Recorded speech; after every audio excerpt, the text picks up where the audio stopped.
ఏమనుకోవాలి?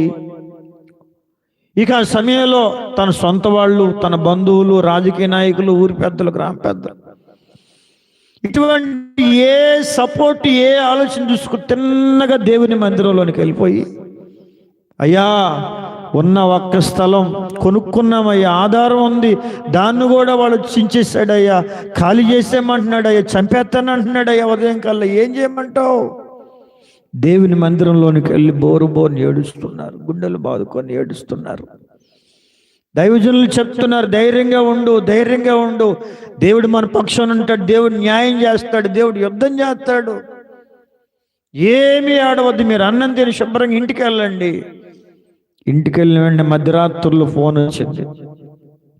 మధ్యరాత్రుల్లో ఏమని ఫోన్ వచ్చింది అయ్యా అంటే, అయ్యా పలానా ఆయన మమ్మల్ని బెదిరించాడే, మీ దిక్కున్న చోటుకు పోయి చెప్పుకో అన్నాడే, అతనికి గుండె నొప్పి వచ్చింది, గుండె నొప్పి వచ్చి చచ్చిపోయాడు.